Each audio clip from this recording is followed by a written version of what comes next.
Hello दोस्तों, मेरा नाम है आनंद और आप देख रहे हैं द कॉमर्स ट्यूटर। आज के इस वीडियो में हम class 12 business studies chapter 12 consumer protection पे कुछ हाई लेवल के केस स्टडीज़ जो हैं हायर ऑर्डर थिंकिंग स्किल्स वाले, जिसमें थोड़ा सा सोचना समझना पड़ता है, वैसे केस स्टडीज़ डिस्कस करेंगे। तो पिछले वीडियो में भी हमने कुछ MCQs and case studies discuss किए थे। यहाँ पर हम कुछ चुने हुए केस स्टडीज़ डिस्कस करेंगे जो आपको हेल्प करेंगे। ओके, तो चलिए वीडियो में आगे बढ़ते हैं, लेकिन आगे बढ़ने से पहले अनअकैडमी आपके लिए लेके आया है रिवाइज़थन। ये एक फ्री रिवीजन बैच है जो क्लैट 2021 एस्पिरेंट्स के लिए है। 1 महीने की पढ़ाई होगी यहाँ पर 1 फरवरी से लेकर 28 फरवरी तक, जो कि फुल्ली फ्री होगी। और इस 1 महीने में आपको फास्ट ट्रैक मेथड में क्लैट का पूरा सिलेबस रिवाइज कराया जाएगा। तो आपने जो ऑलरेडी क्लैट के लिए पढ़ रखा है उसको आप फ्री में रिवाइज कर सकते हैं अनअकैडमी के इस बैच के साथ। और अगर आप इस बैच को लेते हो, एक तो आपको कोई पैसे नहीं देने पड़ रहे, और 1 मंथ में आप पूरा कोर्स जो है, पूरा सिलेबस जो है उसको रिवाइज भी कर ले रहे हो, और आप तैयार हो जा रहे हो अपने बोर्ड्स के लिए। और साथ ही साथ ठीक बोर्ड के बाद जो जून 13 को क्लैट होने वाला है 2021 में, उसके लिए भी आपकी तैयारी जो है वो पूरी हो जाएगी। यहाँ पर आपको स्ट्रक्चर्ड क्लासेस मिलेंगे विथ लाइव इंटरेक्शन, जैसे कि मैंने आपको पहले भी बताया कि अनअकैडमी के जो क्लासेस होते हैं वो लाइव होते हैं। और डाउट क्लियरिंग मैकेनिज्म्स भी हैं, जहाँ पर आप एक डाउट का फोटो भेजोगे तो आपको पूरा वीडियो सोल्यूशन उसका मिलता है। और एक चीज़ यहाँ पर जो है कि जिस दिन जिस सब्जेक्ट का क्लास होना है, मान लो कि मंडे को आपको इंग्लिश लैंग्वेज का क्लास होना है, तो उसी दिन फिर उसी सब्जेक्ट पे एक 30 क्वेश्चंस का मॉक टेस्ट होगा, जिसको अटेंड करके आप अपनी प्रोग्रेस को ट्रैक कर सकते हो कि मैं कितना तैयार हूँ, कितना मैं आंसर कर पा रहा हूँ। ठीक है, और यहाँ पे ट्रिक्स भी आपको बताए जाएंगे कि कैसे कम समय में आप ज़्यादा आंसर कर सकते हो और अपने स्कोर को बढ़ा सकते हो। तो एग्ज़ाम के क्वेश्चन पेपर में आपको पता है कि टाइम मैनेजमेंट भी एक बहुत बड़ा स्किल है। तो देरी ना करते हुए अभी आप अनअकैडमी की वेबसाइट में जाओ, डिस्क्रिप्शन में आपको लिंक मिल जाएगा, उस लिंक को क्लिक करके इस रिवाइज़थन बैच के लिए आप एनरोल कर लो। ठीक है, ये बिल्कुल फ्री है, आपको कोई पैसे नहीं देने हैं। इसको अनलॉक करने के लिए आप यहाँ पे दिखाया गया कोड जो है हमारा ट्यूटर10, उसको यूज़ कर सकते हो। अब चलिए वीडियो में आगे बढ़ते हैं। तो पहला क्वेश्चन देखो, यहाँ पर लिखा हुआ है, Sirajuddin purchased a car for rupees 15 lakhs from an automobile company and found that it's airbags were defective. After many complaints with the company that went unheard, he filed a case in the district forum. He was not satisfied with the orders of the district forum. He then appealed before the state commission, and on being dissatisfied with the order of the state commission, he appealed before the national commission. Sirajuddin was not satisfied with the orders of the national commission. So suggest him the highest authority where he could appeal against the decision of the national commission. तो क्या हो रहा है कि सिराजुद्दीन जो है उसने एक कार खरीदा 15 लाख में फ्रॉम एन ऑटोमोबाइल कंपनी, और उसने देखा कि एयरबैग्स जो थे वो डिफेक्टिव थे। तो उसने कंप्लेंट फाइल की कंपनी के साथ, लेकिन कंप्लेंट जो है वो सुनी नहीं गई। तो उसने फिर क्या किया, डिस्ट्रिक्ट फोरम में केस कर दिया। तो डिस्ट्रिक्ट फोरम में केस करने के बाद भी जो ऑर्डर निकला उससे वो सेटिस्फाइड नहीं था। तो उसने फिर क्या किया, स्टेट कमीशन में अपील किया। स्टेट कमीशन के अपील्स का जो ऑर्डर निकला उससे भी वो डिससेटिस्फाई हो गया, और फाइनली उसने नेशनल कमीशन में अपील किया। सिराजुद्दीन जो था वो नेशनल कमीशन के ऑर्डर से भी सेटिस्फाई नहीं हुआ। तो अब आप बताओ कि कौन से जगह पर वो जाके अपील कर सकता है against the decision of national commission. तो नेशनल कमीशन के डिसीजन के अगेंस्ट में वो कहाँ जा सकता है। तो मैंने आपको बताया था कि नेशनल कमीशन में जो ऑर्डर जो है वो अगर आपको ठीक नहीं लगता है तो आप सुप्रीम कोर्ट में जा सकते हो, लेकिन उसके कुछ कंडीशंस थे। तो यहाँ पर सिराजुद्दीन जो है ना, वो देखो आंसर देखो, अब वो कहीं नहीं जा सकता। He cannot appeal to any other higher authority as only those matters which have been directly filed in the national commission and where the value of goods and services in question along with the compensation claimed exceed ₹1 crore are appealable before supreme court. तो कहने का मतलब ये है कि देखो, यहाँ पर सिराजुद्दीन जो है उसने जो गाड़ी खरीदी थी उसके अगेंस्ट में जो केस किया था, तो गाड़ी 15 लाख की थी, यानी कि वैल्यू ऑफ डिस्प्यूट यहाँ पर 15 लाख है। तो पहले कंप्लेंट कहाँ करना पड़ेगा, डिस्ट्रिक्ट फोरम में। डिस्ट्रिक्ट फोरम से वो स्टेट कमीशन में गया, वहाँ से नेशनल कमीशन में गया। तो इस केस में क्या होगा ना कि नेशनल कमीशन का ऑर्डर ही फाइनल होगा और वो सिराजुद्दीन को एक्सेप्ट करना पड़ेगा।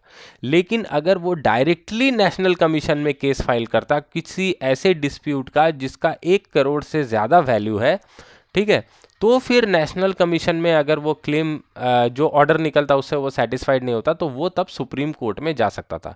तो सुप्रीम कोर्ट में किसी भी केस को आप नहीं ले जा सकते, सिर्फ उन केसेस को ही ले जा सकते हैं जो डायरेक्टली नेशनल कमीशन में फाइल हुए थे। इस केस में केस जो है वो फाइल हुआ था डिस्ट्रिक्ट फोरम में और वहाँ से मूव होते होते नेशनल कमीशन में आया था। लेकिन जो केस डायरेक्टली क्या कहते हैं आपका नेशनल कमीशन में फाइल हुआ है और जिसकी क्लेम की वैल्यू या डिस्प्यूट की वैल्यू 1 करोड़ रुपए से ज़्यादा है, वही सुप्रीम कोर्ट में आप अपील कर सकते हैं against the order of the national commission.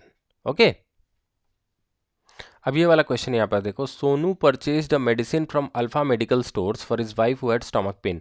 तो सोनू ने अल्फा मेडिकल स्टोर से एक दवाई खरीदी अपनी वाइफ के लिए जिसको पेट में दर्द था, लेकिन दवाई देने के बाद भी वाइफ की कंडीशन इंप्रूव नहीं हुई and she had to be admitted to the nearby hospital. तो हॉस्पिटल में भर्ती करना पड़ा। Doctors on examination found that the medicine given to Sonu's wife were spurious, spurious मतलब नकली दवाइयाँ थी। ठीक है, तो डॉक्टर ने देखा कि जो दवाइयाँ उसकी वाइफ को दी गई थी, सोनू की वाइफ को, वो नकली दवाइयाँ थी। सोनू क्या किया, सोनू जाके अल्फा मेडिकल स्टोर जहाँ से उसने वो दवाई खरीदी थी वहाँ पर जाके कंप्लेन किया। तो अल्फा मेडिकल स्टोर ने डिसाइड किया कि वो क्या करेंगे, वो कंज्यूमर कोर्ट में जाएंगे और मैन्युफैक्चरर जो है, जो अल्फा मेडिकल स्टोर तो दवाइयाँ क्या करता है, किसी से खरीद के बेचता है, वो तो दवाइयाँ बनाता नहीं है। तो उसने सोचा कि मैन्युफैक्चरर के अगेंस्ट में कंज्यूमर कोर्ट में कंप्लेन करेंगे, केस करेंगे। तो क्या अल्फा मेडिकल स्टोर कंप्लेन कर सकता है, ये है यहाँ पर क्वेश्चन। तो इसका आंसर है देखो, नहीं, अल्फा मेडिकल स्टोर यहाँ पर कंप्लेन नहीं कर सकता, क्योंकि अल्फा मेडिकल स्टोर जो है ना वो एक रिटेलर है। और रिटेलर क्या करता है, रिटेलर अपने कंजम्पशन के लिए तो दवाई नहीं खरीदता है, वो अपने खाने के लिए तो दवा नहीं खरीदता, वो दवा किस लिए खरीदता है, ताकि वो आगे किसी को बेच सके, कंज्यूमर को। तो यहाँ पर कंज्यूमर कौन है, कंज्यूमर सोनू है। तो अगर कंप्लेंट करना है तो सोनू को करना पड़ेगा। ठीक है, अल्फा मेडिकल स्टोर जो है वो कंप्लेन नहीं कर पाएगा, सिर्फ कंज्यूमर को ही हक होता है कंप्लेन करने का। अब चलो नेक्स्ट क्वेश्चन को डिस्कस करते हैं। ये क्वेश्चन सीबीएसई में 2017 में आया था। तो देखो यहाँ पर बोला है कि state any two reliefs that the consumer court can grant to the consumers in case of genuine complaints in each of the following situations. तो ये जो 3 सिचुएशंस दिए गए हैं, यहाँ पर कंज्यूमर की कुछ शिकायत है तो कंज्यूमर कोर्ट इसको क्या रिलीफ दे सकता है। तो Divya was charged more than the printed maximum retail price for a bottle of water. तो एक बोतल पानी के लिए उसमें जो एमआरपी प्रिंट है उससे ज़्यादा पैसे ले गया दिव्या से। तो हो सकता है कि कहीं पर दिव्या को बहुत ज़्यादा प्यास लगी होगी और उसको पानी चाहिए होगा और दुकानदार ने मौके का फ़ायदा उठाकर एमआरपी से ज़्यादा प्राइस में पानी जो है उसको बेच दिया। तो उस समय तो उसके पास कोई उपाय था नहीं, पानी पीना था तो पानी खरीदना ही पड़ा। बाद में अब दिव्या उसके अगेंस्ट में कंप्लेन कर सकती है, तो उसको क्या रिलीफ मिल सकता है। तो देखो यहाँ पर पहले क्वेश्चन का आंसर देखते हैं। रिलीफ जो कंज्यूमर कोर्ट दिव्या को दिलवा सकता है, यहाँ पर एनी टू रिलीफ बोला है, लेकिन यहाँ पर काफ़ी सारे रिलीफ्स लिखे हुए हैं, इसमें से आंसर में कोई भी 2 लिखने से चल जाएगा। तो पहला वाला है देखो, to refund the price paid. तो दिव्या ने जो भी प्राइस पे किया था, पूरा प्राइस, उसको वो रिफंड ले सकती है। ठीक है, कंज्यूमर कोर्ट ऑर्डर कर सकता है सेलर को कि तुम उसको पैसे वापस दो। टू पे प्यूनिटिव डैमेजेस, अगर कोई डैमेजेस हुए हैं दिव्या को, तो डैमेजेस और कितना ही होगा, वो जो एमआरपी से जितना ज़्यादा पैसा लिया है उतना ही डैमेज हुआ होगा, तो वो पैसा जो है वो दिव्या को रिटर्न करने के लिए बोल सकता है। थर्ड जो है, कोर्ट सेलर को बोल सकती है, ऑर्डर दे सकती है कि तुम ऐसा रेस्ट्रिक्टिव ट्रेड प्रैक्टिस जो है, अनफेयर ट्रेड प्रैक्टिस, इसको बंद करो, डिसकंटिन्यू करो और इसको फ्यूचर में कभी रिपीट मत करना। ठीक है, और कोर्ट जो है सेलर को ये भी ऑर्डर दे सकती है कि जितना भी डिस्प्यूट था, यानी कि cost of the bottle of water, उसका नॉट लेस देन 5%, मिनिमम 5% तुम कंज्यूमर वेलफेयर फंड में जमा करो या कोई और अदर ऑर्गेनाइजेशन पर्सन में जमा करो जो कंज्यूमर्स के भले के लिए ये पैसा यूज़ हो। तो कंज्यूमर वेलफेयर फंड जो है ना, इसमें पैसे कैसे जमा होता है, कोर्ट जो है वो डिफ़ॉल्टर्स को ऑर्डर करती है कि तुम कुछ पैसा इसमें जमा करो ताकि कंज्यूमर्स का इससे भला किया जा सके। और to pay adequate cost to appropriate party, अगर कोई क्लेम रहता है तो वो भी कोर्ट ऑर्डर कर सकती है कि उसको पे करना पड़ेगा एज डैमेजेस। ठीक है, क्योंकि दिव्या को सिर्फ पानी का बोतल का पैसा देने से तो नहीं होगा, उसको जो इतना ये हुआ, क्या बोलते हैं, टाइम का लॉस हुआ, केस करना पड़ा, कोर्ट में केस करने पे भी कुछ खर्चा वगैरह आता है, समय बर्बाद हुआ, तो उसके लिए वो कुछ कंपनसेशन अगर डिमांड करती है तो वो कोर्ट ऑर्डर कर सकता है पे करने को। अब सेकंड केस देखो, Clara was sold a car with defective engine. तो क्लारा को एक कार बेची गई, एक सेलर ने बेची होगी विद डिफेक्टिव इंजन, तो क्लारा को क्या क्या रेमेडीज मिल सकती हैं कोर्ट के द्वारा।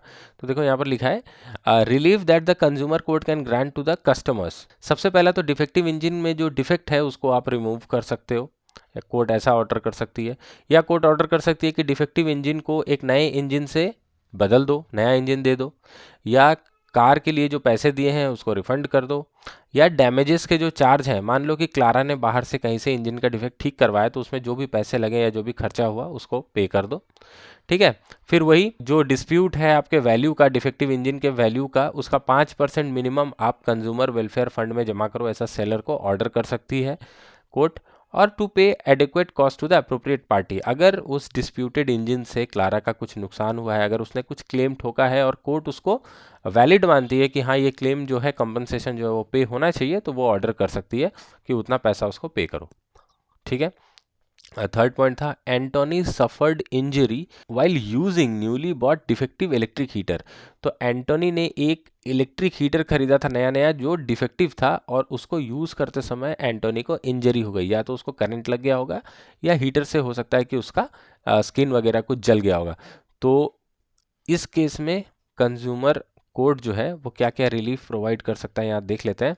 सबसे पहला, to remove the defect in the electric heater, तो हीटर में जो डिफेक्ट है उसको ठीक कर दो, रिप्लेस कर दो इलेक्ट्रिक हीटर को विथ अ न्यू वन, और नया जो है उसमें कोई डिफेक्ट नहीं होना चाहिए, या तो प्राइस को रिफंड कर दो, to pay a reasonable amount of compensation for any loss और injury suffered by the consumer due to negligence of opposite party. अब देखो, सेलर ने डिफेक्टिव इलेक्ट्रिक हीटर बेचा तो वो सेलर की नेग्लिजेंस थी, तो इस कारण एंटोनी को जो लॉस हुआ या जो इंजरी सफ़र हुई, उसको जो परेशानी हुई, उसके लिए रीजनेबल कंपेंसेशन अमाउंट जो वो क्लेम करता है वो कोर्ट ऑर्डर कर सकता है कि वो उसको देना पड़ेगा। ठीक है, डैमेजेस के लिए कोई अगर पैसे लगते हैं तो वो देना पड़ेगा। टू डिसकंटिन्यू अनफेयर रिस्ट्रिक्टिव, ये भी है कि कोर्ट ऑर्डर कर सकती है सेलर को कि तुम ऐसे डिफेक्टिव इलेक्ट्रिक हीटर्स फ्यूचर में नहीं बेचोगे। अगर तुमको सारा इलेक्ट्रिक हीटर्स को बेचने से पहले टेस्टिंग करनी है कि वो सही है कि नहीं है, डिफेक्टिव चीज़ें नहीं बेचनी है। ठीक है, not to offer hazardous goods, like देखो इलेक्ट्रिक हीटर जो है वो अगर डिफेक्टिव हुई तो उससे शॉक लग के इंसान की जान भी जा सकती है या कुछ भी दुर्घटना घट सकती है, तो ऐसे हैजर्डस गुड्स नहीं बेचने हैं। ठीक है, और क्या है, to withdraw hazardous goods like defective heater from sale, तो मार्केट में जितने भी आपके इलेक्ट्रिक हीटर हैं कोर्ट ऑर्डर कर सकती है कि सबको उठा लो मार्केट से और चेक करो उसमें कुछ डिफेक्टिव है कि नहीं, और अगर डिफेक्टिव है तो उसको मार्केट से हटाओ। To cease manufacturing of hazardous goods like defective electric heater, court ये भी ऑर्डर कर सकती है कि ऐसे डिफेक्टिव इलेक्ट्रिक हीटर्स का मैन्युफैक्चरिंग ही बंद कर दो, तुम किसी और मॉडल का बनाओ जिसमें सेफ्टी का ज़्यादा ध्यान रखा जा सके। टू पे any amount not less than 5%, ये देखो हर केस में रहता है, कंज्यूमर वेलफेयर फंड में डिस्प्यूट के वैल्यू का मिनिमम 5% पे करने का ऑर्डर कोर्ट दे सकती है। ओके, और लास्ट वाला जो है adequate cost to appropriate party. अब ये क्वेश्चन देखो, इसका एक पार्ट इंपॉर्टेंट है। सहज ने टीक वुड फर्नीचर खरीदा for his drawing room from Akshay decor of Kirti Nagar, ठीक है, दिल्ली, तो 4 लाख में खरीदा। At the time of purchase the firm assured Sahaj about the best quality of the said furniture and gave 2 years warranty stating that if anything goes wrong the firm shall replace it with a new one और refund the purchase amount. तो 2 साल की warranty दी, अगर बोला कि कुछ ख़राब हुआ तो या तो हम आपका पूरा पैसा वापस कर देंगे या आपका नया से रिप्लेस कर देंगे। लेकिन जो डाइनिंग टेबल था और जो चेयर्स थे उसमें क्रैक्स आने लगे और उसका पॉलिश जो है वो बहुत डल हो गया within 30 days of purchase. Sahaj reported the matter to the firm and requested a number of times to replace the furniture. The firm neither paid attention to this request nor replace the furniture. तो जो होना था वही हुआ। सहज ने report किया कि आपके डाइनिंग टेबल में क्रैक्स आ रहे हैं, पॉलिश डल हो जा रही है, वो भी बिल्कुल 30 दिनों के अंदर ही। लेकिन उस फर्म ने उसकी एक न सुनी, ना ही उसका कोई रिक्वेस्ट सुना, ना ही फर्नीचर रिप्लेस किया। तो यहाँ पर क्वेश्चन है कि identify the consumer right which have been violated by the furniture manufacturer. तो फर्नीचर मैन्युफैक्चरर ने सहज की कौन सी कंज्यूमर राइट को वायलेट किया है। तो देखो यहाँ पर सहज ने बार बार फर्म से कहा कि तुम मेरा बदल दो, मेरी चीज़ें जो है आपने दी हैं वो ठीक नहीं है, वो ख़राब हो रही हैं, तो चेंज करो, जो वादा किया था उसको निभाओ। लेकिन उसने एक नहीं सुनी। तो यहाँ पर right to be heard and right to seek redressal जो है, ये 2 कंज्यूमर राइट्स हैं जो उसकी वायलेट हुई है। फर्नीचर वाले जो फर्म है, हो ही सकता है कि भाई कोई प्रोडक्ट डैमेज हो सकता है, लेकिन फर्नीचर सेलर को उसकी बातों पे ध्यान देना चाहिए था, चेक करना चाहिए था और रिप्लेस करना चाहिए था एज उसने वादा किया था, वारंटी वगैरह दी थी, लेकिन उसने नहीं किया। तो उसका राइट टू बी हर्ड और राइट टू सीक रिड्रेसल, ये दो राइट्स जो है वो वायलेट किया है फर्नीचर मैन्युफैक्चरर या सेलर ने।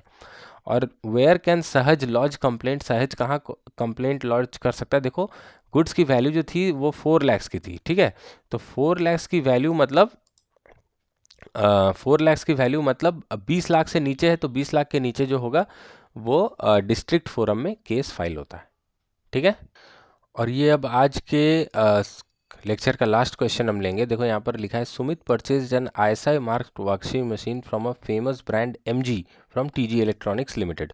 तो सुमित ने एक ISI मार्क वाला वॉशिंग मशीन खरीदा, वो भी बहुत फेमस ब्रांड MG का, ठीक है। The shopkeeper asked him to wait for 2 days for installation of the machine. तो दुकानदार ने बोला कि 2 दिन रुक जाइएगा, 2 दिन बाद इंस्टॉलेशन हो जाएगा। तो उसका एक दोस्त था Vivek, was very fond of experimenting with new electronic products. तो दोस्त जो था उसको नए इलेक्ट्रॉनिक प्रोडक्ट से एक्सपेरिमेंट करने में बहुत मज़ा आता था। तो उसने सुमित को बोला कि there is no need to wait for company's representative to install the machine and that he could do it. तो उसने अपने दोस्त से बोला कि अरे कंपनी के रिप्रेजेंटेटिव का क्यों वेट करना इंस्टॉल करने के लिए, चलो हम ही लोग कर लेते हैं, कोई बड़ी बात नहीं है। तो दोनों ने मिल के, सुमित और विवेक दोनों ने मिल के मशीन को इंस्टॉल कर लिया without following the manufacturers instructions, ठीक है। Initially the machine worked effectively and wash was good. तो पहले तो मशीन ठीक ठाक काम कर रही थी, वॉश भी हो रहा था अच्छा से, लेकिन 2 दिन के बाद the machine started stopping in between the wash cycle. तो वॉश साइकिल जो होता है ना, वो घूमता है मशीन, उसके बीच में मशीन स्टॉप होनी चालू हो गई। तो Sumit and Vivek tried their best to start the machine but failed in their efforts. तो जब वो स्टॉप हो जाती थी तो सुमित और विवेक ने काफ़ी ट्राई किया उसको फिर से स्टार्ट करने का, लेकिन वो खराबी आ गई थी, वो ठीक नहीं हुआ। Sumit therefore approach TG electronics limited, जो कंपनी का वो वॉशिंग मशीन था उसके पास गया सुमित, और उस कंपनी ने रिफ्यूज़ कर दिया टू प्रोवाइड एनी सर्विस। और उसने ये कहा कंपनी ने कि इंस्टॉलेशन जो है वो हमारे लोगों ने तो की नहीं थी, कंपनी के लोगों ने तो की नहीं थी, आपने खुद कर ली थी, तो हम आपको कोई सर्विस नहीं देंगे, ठीक है। तो यहाँ पर क्वेश्चन ये है कि state the responsibility with Sumit has to fulfil as an aware consumer to get the services of the company. तो देखो कंज्यूमर राइट्स हमने पढ़ाया था आपको, कंज्यूमर रिस्पॉन्सिबिलिटीज़ भी मैंने पढ़ाया था। तो वहाँ पर एक रिस्पॉन्सिबिलिटी थी कंज्यूमर की, जहाँ लिखा था consumer should be a cautious consumer. Cautious मतलब कि आपको प्रोडक्ट के सारी जानकारी आपको होनी चाहिए, उसको कैसे यूज़ करना है, उसके यूज़र मैनुअल को ठीक से फॉलो करना है, उसके यूटिलिटी प्राइस वगैरह के बारे में आपको सब कुछ पता होना चाहिए। तो सुमित ने क्या किया, सुमित ने गलती यहाँ पर ये की कि वो कॉशस नहीं रहा। उसने अपने दोस्त की बात में आकर अपना जो है वो क्या कहते हैं इंस्टॉलेशन जो है वो उन्होंने खुद कर लिया और उसने कंपनी के रिप्रेजेंटेटिव का वेट नहीं किया, ठीक है। तो ये जो सुमित ने गलती कर दी यहाँ पर, उसने अपनी responsibility of a cautious consumer जो है वो नहीं निभाई। तो इस कारण से उसको अब कोई जो है उसको रेमेडी अब कंज्यूमर कोर्ट से नहीं मिलेगी, कंपनी भी उसको कोई सर्विस नहीं देगी, ठीक है। Explain briefly any 2 rights which Sumit could have exercised had he fulfilled his responsibility. तो अगर सुमित एक कॉशियस कंज्यूमर की तरह बिहेव करता, अपनी रिस्पॉन्सिबिलिटी को निभाता, तो कौन से 2 राइट्स हैं जो सुमित इस केस में एक्सरसाइज कर पाता? यानी कि अगर कंपनी के लोग से ही इंस्टॉलेशन करवाता लेकिन उसके बाद भी अगर मशीन ख़राब हो जाती, तो इस केस में, मशीन ख़राब होने के केस में, वो कौन से 2 राइट्स हैं सुमित के जो एंजॉय कर पाता? तो सुमित जो राइट्स एंजॉय कर पाता वो है राइट टू बी हर्ड, यानी कि कंपनी जो है उसको सुनना पड़ता सुमित की कंप्लेन को, और राइट टू सीक रिड्रेसल, तो सुमित को जो है कंपनी को उसका रिड्रेसल देना पड़ता है, यानी कि जो खराबी है उसको ठीक करना पड़ता है या उसके अगेंस्ट में कंपेंसेशन देना पड़ता है या मशीन चेंज कर देना पड़ता है। एज द केस में भी जो भी हो, उसकी प्रॉब्लम को सुनकर समझकर ठीक करना होता कंपनी को। लेकिन क्योंकि सुमित जो है उसने जल्दबाजी में इंस्टॉलेशन अपने दोस्त के साथ मिलकर कर ली और कंपनी के इंस्ट्रक्शंस को फॉलो नहीं किया, इसीलिए उसको ये रिड्रेसल्स नहीं मिलेंगी, ठीक है। तो आज के लेक्चर में बस इतना ही डिस्कस किएंगे, बस इस चैप्टर के जो क्वेश्चन आंसर के सीरीज़ थे अब यहीं ख़त्म करेंगे और ज़्यादा डिस्कस नहीं करेंगे। अब मैं देखता हूँ अगले वीडियो में किसी और चैप्टर के क्वेश्चन आंसर्स की सीरीज़ को स्टार्ट करूँगा। आप कमेंट में भी बता सकते हो कि कौन से चैप्टर का क्वेश्चन आंसर का सीरीज़ आपको देखना है, जिसके ऊपर ज़्यादा कमेंट्स आएंगे मैं वही चैप्टर पकड़ने की कोशिश करूँगा, वरना मैं फर्स्ट चैप्टर से क्लास 12 के स्टार्ट करूँगा, ठीक है। इस वीडियो को देखने के लिए आपका बहुत बहुत धन्यवाद। आपका दिन शुभ हो।